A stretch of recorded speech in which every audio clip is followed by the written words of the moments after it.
Hi, I'm Vince Slough at Cornell University. I study staffing models for various hospitality contexts, including nursing homes.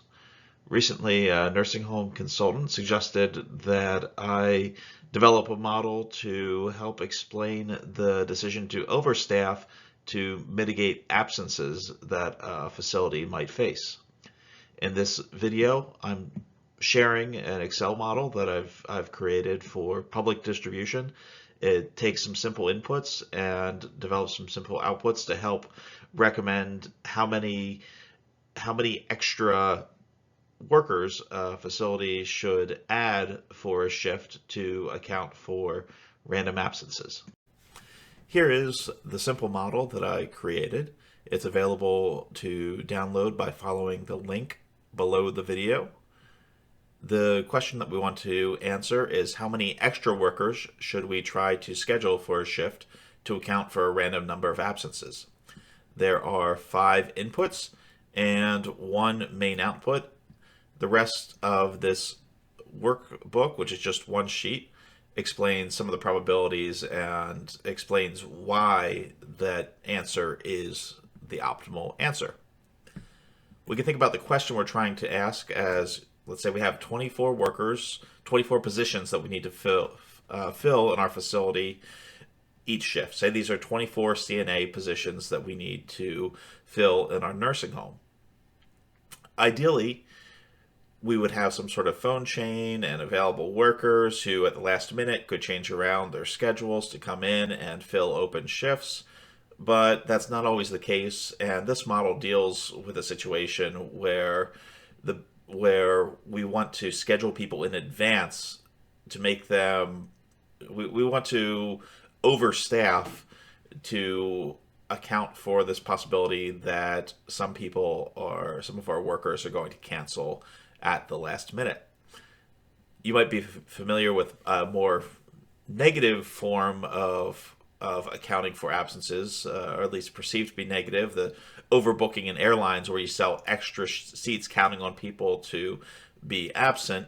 Well, this is maybe the friendlier cousin to that, where we're going to have a few extra people staffed and prepared to work a shift, counting on a few or expecting a few of our workers to have to drop out at the last minute. Then if they do, we'd be prepared. But it's random how many drop out, and we're going to have an absence probability. 5% is a good guess for most facilities. It's been reported as the national average for the last minute absence rate among CNAs in nursing homes. So that's 1 out of every 20 shifts, there's an unplanned last minute absence for each worker. The thing is, if you have 24 workers, maybe you have 0, maybe everyone shows up, maybe 1, 2, 3, 4, and just with specifying this probability, we can construct a distribution telling us the probability that that all workers show up, that 1 worker doesn't show up, 2 workers don't show up, 3 workers don't show up, 4 workers don't show up, etc. The next 3 inputs are cost inputs. The first of the cost inputs is the cost of scheduling an extra worker in advance. So if you have 24 positions, but you schedule 25 instead of 24 workers, what's that extra cost of going from 24 to 25 or 25 to 26 or 26 to 27 in terms of the number of workers scheduled? Here I just have it as a basic cost of 8 hours at $15 an hour. That's $120. Maybe you would want to account for things differently, add benefits, or add time and a half if this person would probably be working overtime. Maybe it would be $180 instead of $120. You can think of what makes sense for your facility, but this is the cost of getting an extra person to work. However that would be, what's the cost of going from 24 workers to 25 workers for a shift? If we have 25 or 26 workers, there's a possibility that everyone shows up. What do we do with that extra worker, that 25th worker or the 25th and 26th workers? Well, perhaps you're sending them home and giving them a bonus just for being available.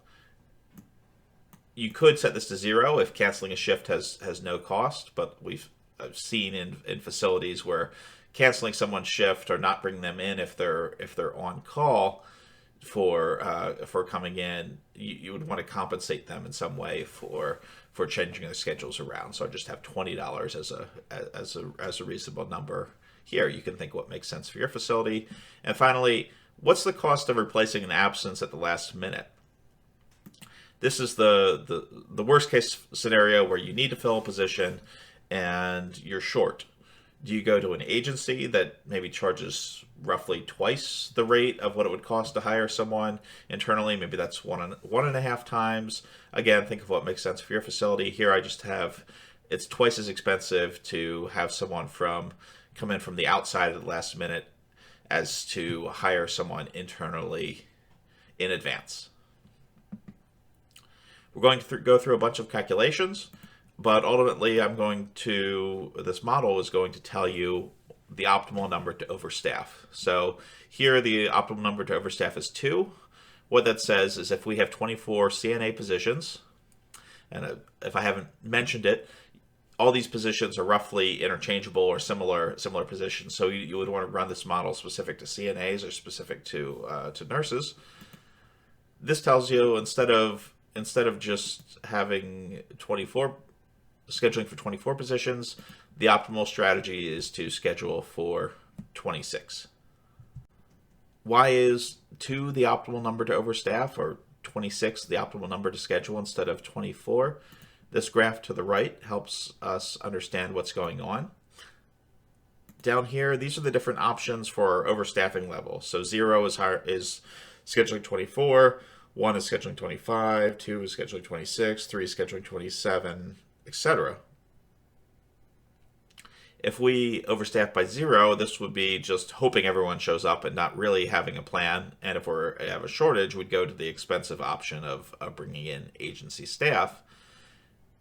The expected cost per shift is $288. We'd be paying $288 for to our agency on your average shift. Your over time, the average amount you'd be paying per shift is $288. And that's the only thing you're going to be doing if you don't overstaff at all is just paying money to these agency for last minute replacements. However, as you start to overshift, that orange bar, the last minute replacements money, goes away, and you incur other costs. You incur the cost of scheduling extra workers on your own from your own facility. You'll be paying, that's the yellow band here. And you would also incur cost if you schedule extra workers. If you schedule 26 but you only need 25, then that would be the cost of, you would pay some cost to cancel some of the shifts that you've already scheduled. That's the green bar. When you add them all up, you get your total cost per shift. And if you're trying to save on your staffing costs, you would see the bar that's lowest is this 2. 2 is the optimal solution here. The expected total cost of absences for these hiring extra workers in advance, paying agency workers at the last minute, and accounting for the possibility of canceling shifts for your extra workers. That all comes out to $181. The probability that on any shift you would have extra workers, that's 66%. So because it's so much more expensive to bring in agency workers, we would want to err on the side of having extra workers that we might have to send home, because it's, the cost there is only $20. It's not a big deal, so we'd want to not as bad as having to pay the costly outside option. And the probability of shift having 2 workers is 12%, so it's only on 12% of shifts would we expect to use the costly agency option. The only thing that you need to change in this model are these 5 inputs. Let's say this 24 positions was for the day shift, and you want to do the same calculation for the night shift. maybe there are only 12 positions. We can change 24 to 12. And here we get that the overstaffing level, the optimal overstaffing level, it's roughly 1 or 2 is going to give you the same quality solution, and precisely 1 is going to be a little bit better than 2, but they're going to be pretty similar. So perhaps you would want to only overstaff 1, so schedule 13 instead of 12 for this particular situation. Let's go back to 24 positions. Let's say our absence rate was able to decrease to 2%. Then we would only want to overstaff by 1 instead of 2. Let's say it went up to 10%. Then the optimal solution would be to overstaff by about 4. You don't need to worry about the other tables that help us to compute the optimal solution here. If you want to see the cost breakdown, that's in rows 19 through 22. And then the remaining tables that are grayed out are just doing the calculations to run the different scenarios and figure out the probability of different numbers of absences happening. Good luck to everyone facing staffing challenges in these challenging times. If you have any questions about this model, I'll type my email address in cell B1. Feel free to reach out to me at vws8@cornell.edu.